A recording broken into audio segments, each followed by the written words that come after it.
Well. Hello all.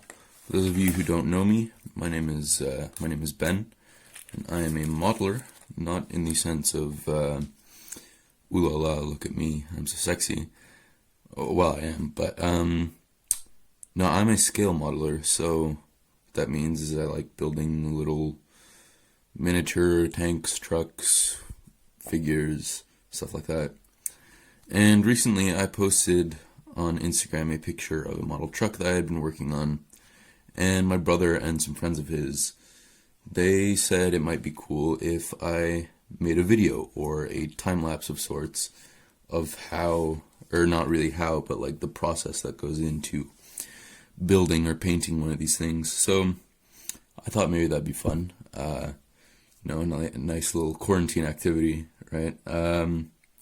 So yeah, today I'm going to show you how I paint my 1/35th scale figures. So here's an example of one of my figures that I built. Let me just make sure y'all have a nice view of that.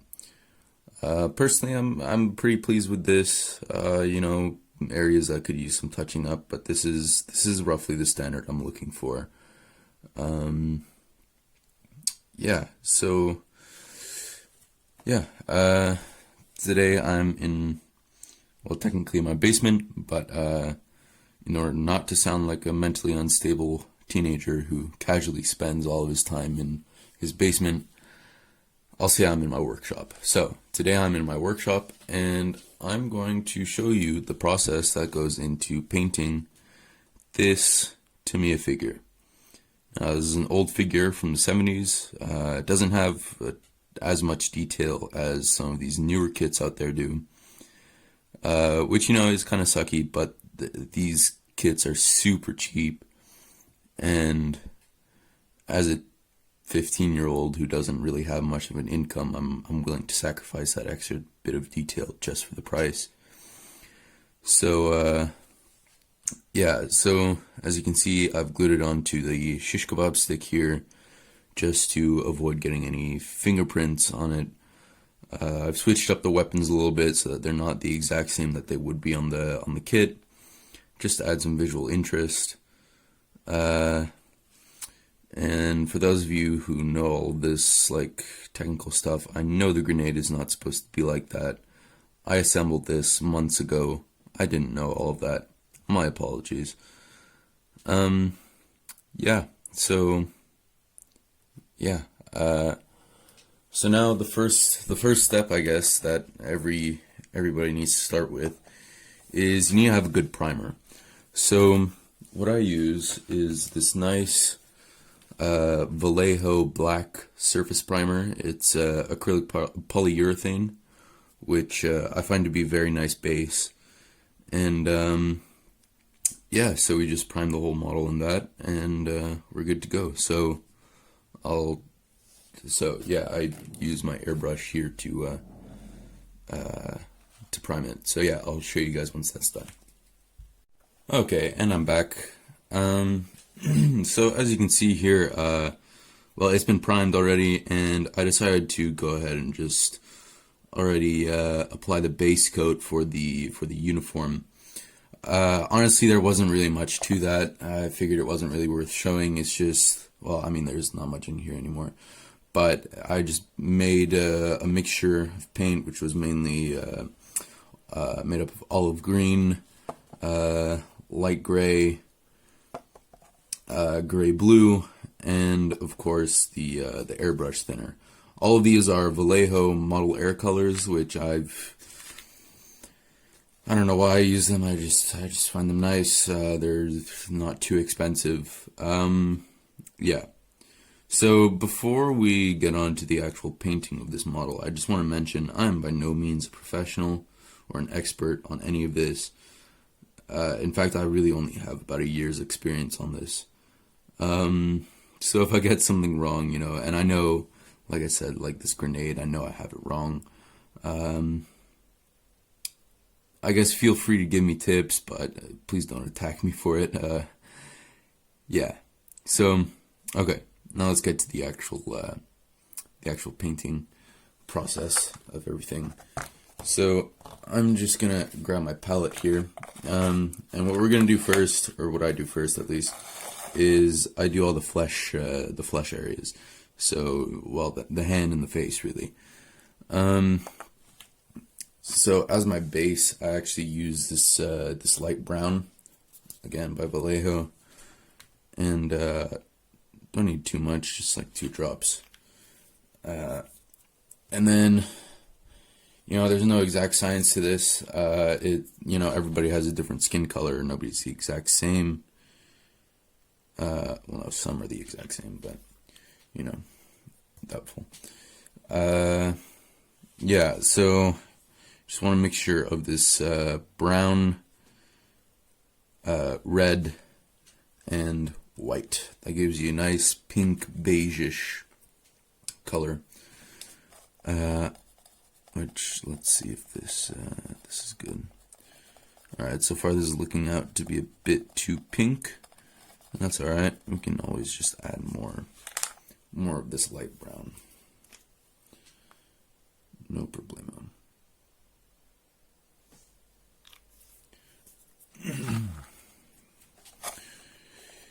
So you just want to slowly mix it together and until you have the color you're after. Like I said, no real science to this. You just kind of do whatever, and eventually you hope it looks nice. That's really the beauty of this hobby. Nobody does, or well, some do, but not everybody uses the exact same techniques, and so you still see some cool new techniques that come out on Facebook or YouTube or whatever that are always interesting to try out, and so not everything is the exact same. There's still that visual interest that keeps things exciting, which is nice. Okay, so I think this is a decent color. Actually, you know what? No, I'm gonna add 2 more drops of the brown. Just look.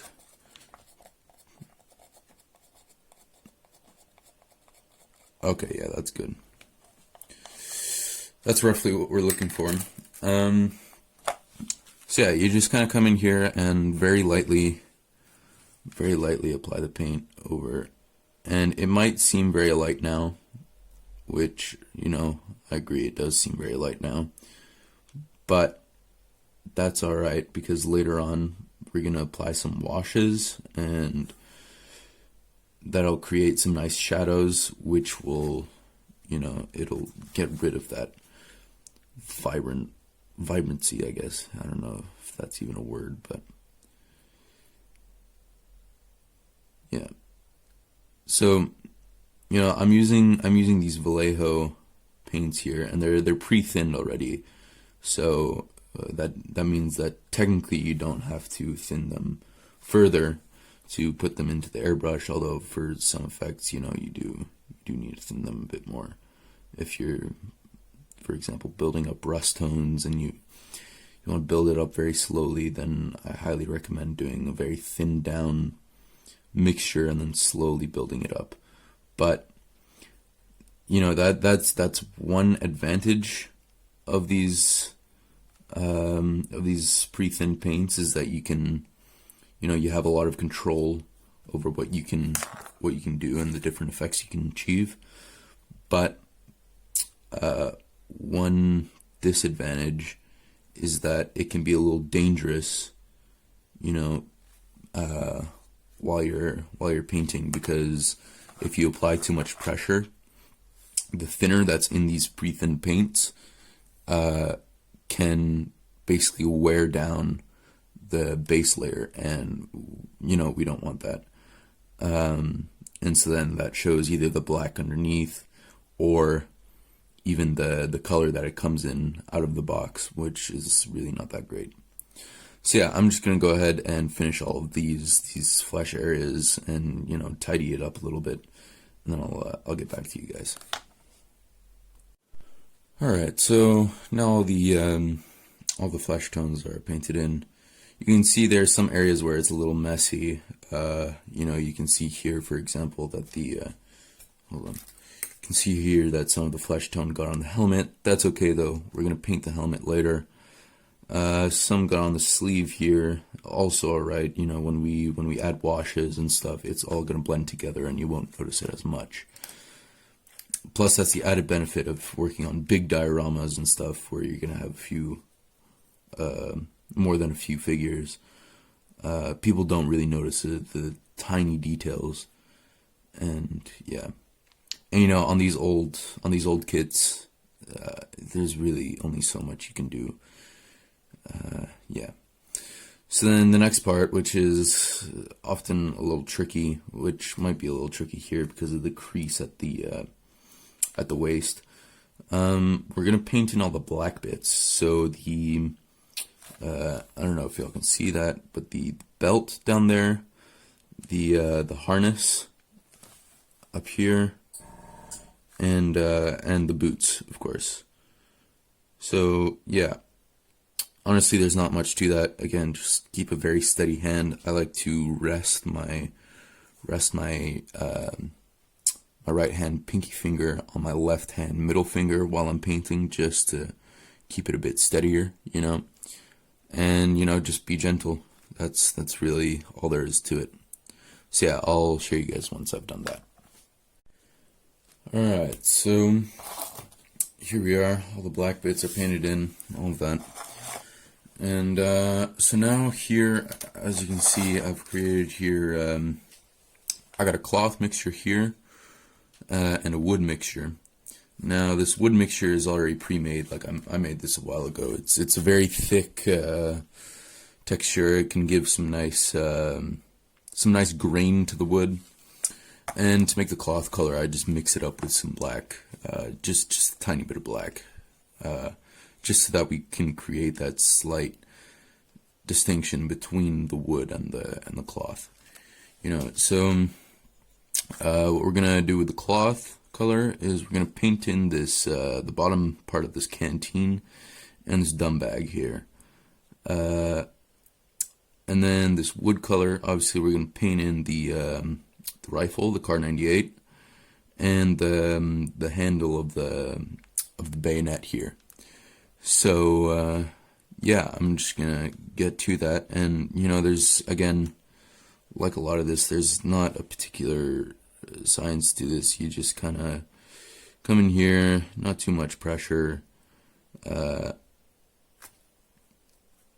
would recommend actually taking some of the paint off of your brush so that you don't have like an excess, basically the thick equivalent of pooling. You don't want to take away all of that detail, but still have enough that you can make some texture with it, you know. And it's really as simple as that. You just kind of add it here and there and try not to miss any spots, and if you do, you can always come back and fill it out. You know, there's no urgency. There's got all the time that you need. You just fill it out and do whatever you can. Oh, and another thing that we'll be painting with the wood color is this handle with the of the potato masher grenade. Also a nice detail, although wrongly placed. I know. I'm sorry.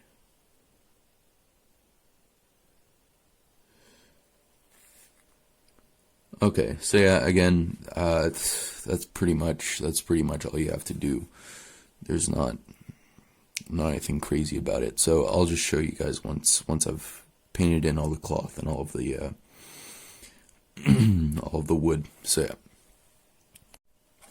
All right, so I've also gone ahead here and painted in all the leather parts. So the leather strap for the canteen and the gas mask canister, and the sling for the rifle, and also the what's it called, the holster for the Luger. And I think it's it's come along quite nicely. You know, there's some spillage here and there. That's fine. Like I've said, with all these washes and all this dry brushing and stuff, it's all gonna blend together. So now comes another fun part, which is all the metallic parts, which, if I'm honest, a lot of people use silver paint and whatnot for that. I could not be bothered because silver paint is not the cheapest thing out there. So I just mix up some gray, and later on I use a soft pencil to go over it to create some highlights. And of course the dry brushing later on also allows for some great highlights that gives a very typical shine effect. So you just mix up a nice gray here. You know, it doesn't always have to be the same exact proportions of black and white. You know, each soldier has gone through their different stories, I guess. They've been to different places. Each thing is weathered differently. It don't all have to be the same, you know. So what I like to do is, you know, some of the German helmets, they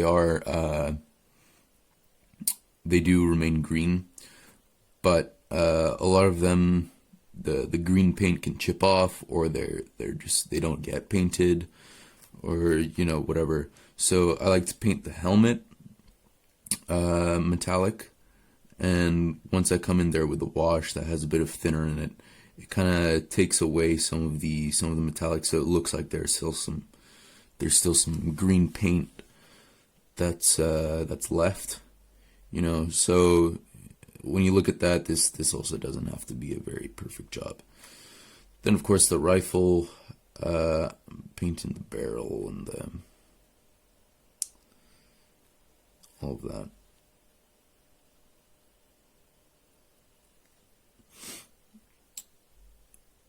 Yeah, you know, it's just nothing too crazy here.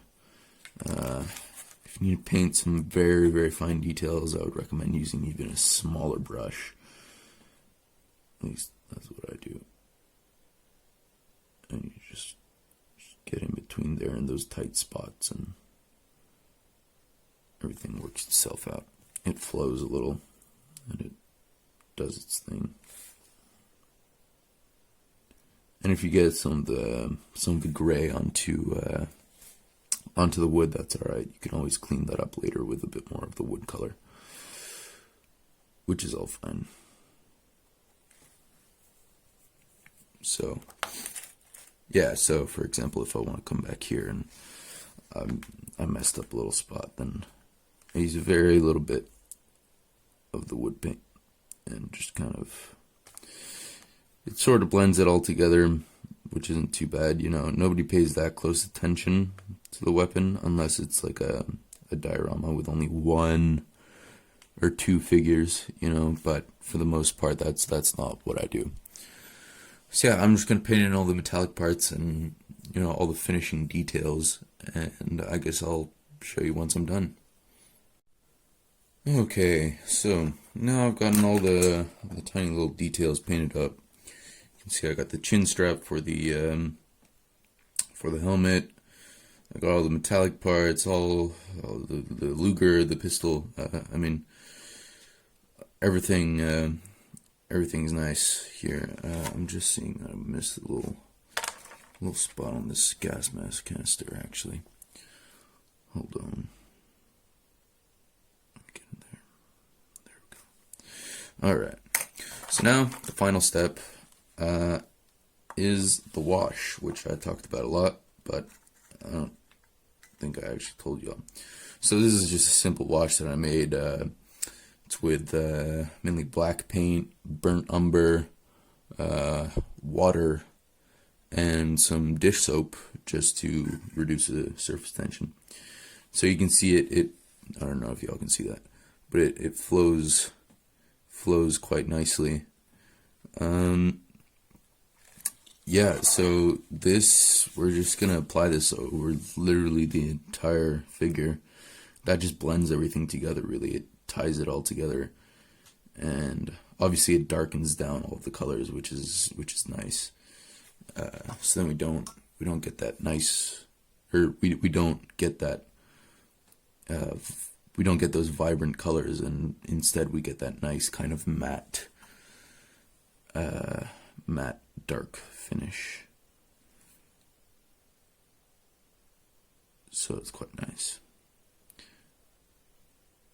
and you can see it kind of gives the effect of building up grime and dirt and stuff that would usually get stuck in a uniform or the equipment, or and also here on the wood, you can see it gets into those small little those small creases, which shows the texture nicely. And it's just no real science to it. You just kind of apply it everywhere, and yeah, it's a nice effect. And obviously it's very shiny now, but once it dries, it'll be matte. So I'll show you guys once I'm finished, and once that's all dry.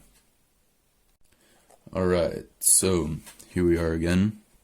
The wash is almost completely dry. Just the some of the tight spots where it's pooled a little bit, and here this is the only time where you can really let it pool, because then that gives you some shadows where they naturally would be. So yeah, generally I like this effect of the wash. It darkens everything, because during the war there would not have been casually just vibrant wood color on the gun. It would have been worn down over time. But so like this is now, I'd say it's pretty nice. But the last detail that we can add, which I really like, let me just dry my brush off here real quick. This is dry brushing. So what that is I like to get a little bit of the light brown, right? And just a little bit, one drop, then one drop of white. Oh wait, it's bottle's stuck. Yeah, then just one drop of white, and you mix that together, and then you get a very, very, very light brown.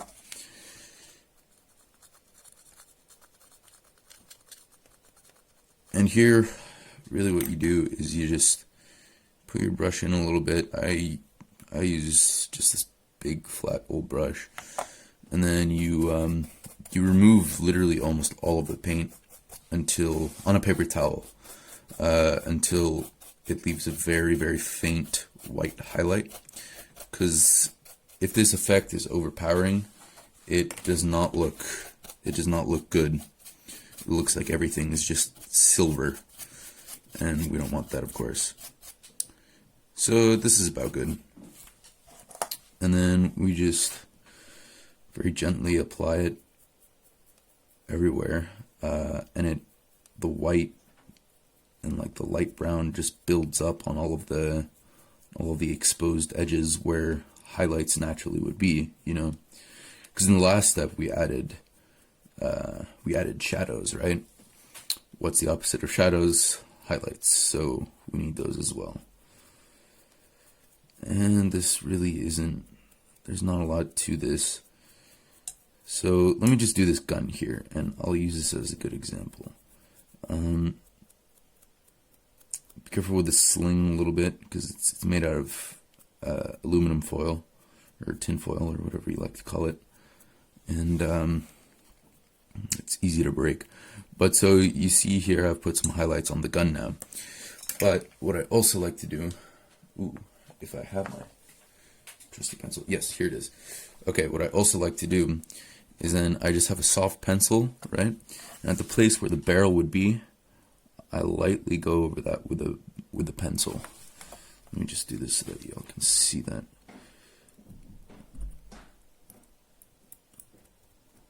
so you can see it adds like a very faint shine to it, which is hollow. No, hello. Okay, sorry about that. That was my dad who just walked in. So you can see, so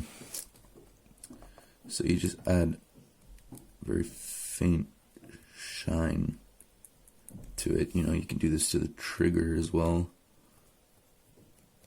It's not a strong effect, but it adds character, you know. And so yeah, you can just do this on all the metallic parts, and it's really great. And yeah, then you're pretty much done. So yeah, I'll show you guys once I've finished.